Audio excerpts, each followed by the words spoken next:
The problem is how to get this seal back in this hole way back in here.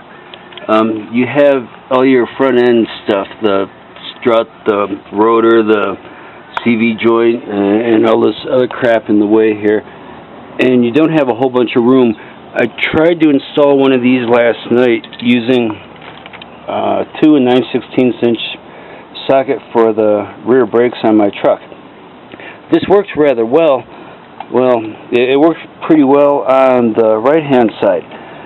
However, on this side you don't have nearly as much room to work, and it wanted to go in crooked, and I kept trying to beat on it, and basically I destroyed the thing. Let's see if I can't make some light here. And I don't think this thing is going to be savable, but I can use it as an example here. Anyhow, so I had heard a whole bunch of references for tools to use for this. I ended up going to Home Depot and getting some plumbing parts. What I got was basically a 2-inch coupler and a plug. This works on this quite well, it would appear. However, you know, I'm wanting a backup, so I got a 1/2-inch, I don't know, floor flange or something like this, 3.5-inch pipe, and a cap too, because now I'm going to beat on it. I had heard some references to use like exhaust pipe and 1 or 2 other things, but I figured I'm going to destroy that stuff. So I have like 3 or 4 of these transmissions I need to do this on. So I wanted something that's a little bit more substantial. Last time I used a standard ball peen hammer. It's kind of heavy. I'm not sure how much it weighs, but it's kind of big, and it didn't work real well. I also tried, this thing here, but you know, this is, you know, too wimpy and too light to have any kind of really effect. So today I'm going to try the small miniature sledgehammer. We'll see how well this works. And before I forget, I keep forgetting this. One thing I was really discouraged with back here is the oil that tends to want to accumulate around the bearings. I tried a bunch of different things, lift it higher, lift it lower, tilt one side higher than the other. Nothing really worked all so well. What I ultimately ended up doing that worked well was take the air nozzle from the compressor, put it someplace right around this general area. I don't remember exactly, play around and try it out, and you'll see what happens. But there was one particular point here where it resulted in literally a stream of fluid running out. So I let it go for a couple minutes, and that seems to have lowered the level enough so that there's no more really, I wonder if I can zoom in with this thing. Doesn't look like it. So that there isn't any more fluid accumulating in there. I don't want the fluid to interfere with the gasket sealant stuff I'm going to be using.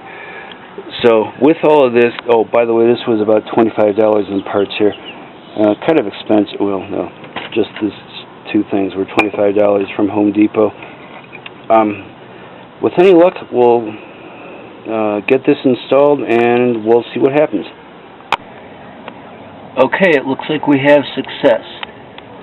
Hopefully you will be able to see this. What I used mostly, let's zoom back out here, is this thing right here. The pipe flange and the 1/2-inch pipe. This worked best. The biggest problem was it wanted to go in crooked, and this allowed me to get the most movement, I guess you could say, as to to how to put it on straight, straighten it out. The red stuff is Permatex Anaerobic gasket sealer, part number 51813. This is expensive. This is like $15 for this 1.69 fluid ounce 50 milliliter tube, and there's a second component that goes with it. Something they call surface prep, some kind of activator kind of thing, part number 24163.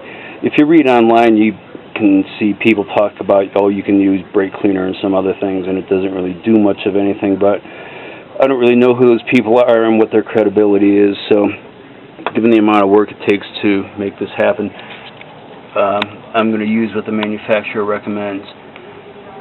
So, alright, basically what it is I did to make all this stuff happen. Hopefully the light's not going to interfere too much.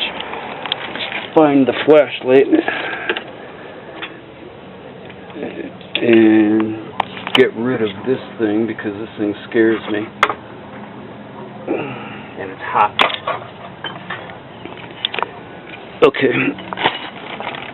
Disconnected the lower control arm from the steering knuckle. Pulled the CV joint out. You probably can't see too much in there. And stuffed it up here. Boy, this is really going to suck for you guys who are going to watch this. And then disconnected the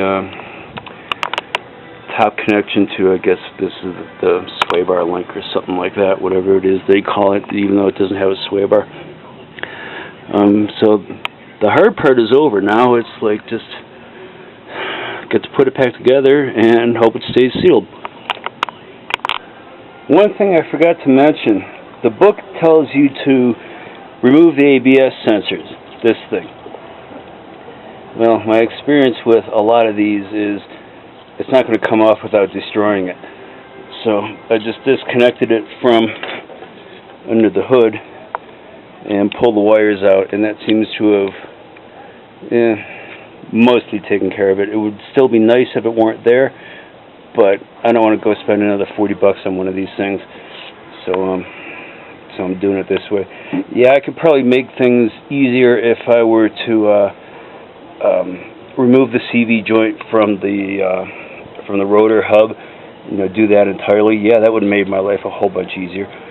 But that's an awful lot of work that I don't really want to go through. And the reason why I use this Permatex stuff is, if you get Josh Texera's videos on rebuilding the transmission and the clutch replacement and all this kind of stuff, he talks about there being some really small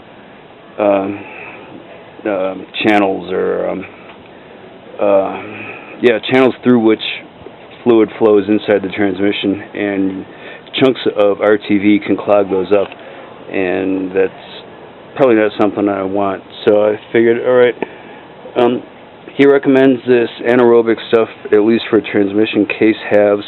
I'll use it for that, and I can also use it for the seal stuff here. Besides, I've seen other people, when they do this stuff, they use the anaerobic stuff, so I figured, alright, that it probably can't go wrong doing that.